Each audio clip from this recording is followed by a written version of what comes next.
బీబీపేట మీదుగా కామారెడ్డి పట్టణానికి చేరుకుందాం. ఆ పట్టణంలో కూడా మరి చాలా కాలనీలు జలమయమైనాయి. చాలా ఇండ్లల్లోకి మొదటి అంతస్తు పైకి కూడా నీళ్లు వచ్చినాయని చెప్పి శ్రీగాధం మీద నుంచి పోదామని అనుకుంటే ఇక్కడ కూడా దోమకొండ చెరువు తెగిపోయి ఈ రాకపోకలు ఇటువైపు నుంచి కూడా మొత్తం స్తంభించిపోయిన పరిస్థితి. అంటే దాదాపుగా ఇవాళ కామారెడ్డి పట్టణానికి ఆకాశ మార్గం ద్వారా తప్ప రోడ్డు మార్గం ద్వారా పోయే పరిస్థితి ఈరోజు ఈ నిమిషానికి లేదు. అంత ఉధృతంగా ఒకవైపు పలంచవాగు, మరొకవైపు కుడలివాగు, ఇంకోవైపు మానేరు, మొత్తంగా చాలా పెద్ద ఎత్తున ఈ వరదల విపత్తు ఇవాళ రాష్ట్రానికి వచ్చింది.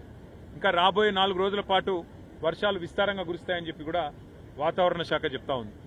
రాష్ట్ర ప్రభుత్వానికి మరి ఇంత జరుగుతుంటే, ప్రజలు ఇంత అవస్థల్లో ఉంటే, రాష్ట్ర ప్రభుత్వం ముఖ్యంగా గౌరవ ముఖ్యమంత్రి గారు మాత్రం నిన్ననేమో మూసీ నది సుందరీకరణ మీద వారు రివ్యూ చేసినట్టుగా చూసినాం.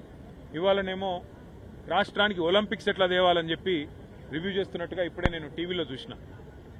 పరిస్థితి ఎట్లా ఉంది అంటే, రోమ్ నగరం తగలబడుతుంటే ఆ చక్రవర్తి ఎవరో ఒక ఆయన నీరో చక్రవర్తి అని ఫిడేలు వాయించుకుంటూ కూర్చున్నాడట. అట్లా రాష్ట్రం వరదల్లో ఉంటే మూసీ సుందరీకరణ ముఖ్యమా, లేకపోతే రాష్ట్రానికి ఒలింపిక్స్ అనే డిస్కషన్ ముఖ్యమా, లేకపోతే ప్రస్తుతం పంట నష్టం ఎంత జరిగింది, ఆస్తి నష్టం ఎంత జరిగింది, ప్రాణ నష్టం ఎంత జరిగింది, ఎంతమంది విపత్తుల్లో ఉన్నారు ఇది చూసుడు ముఖ్యమా? గతంలో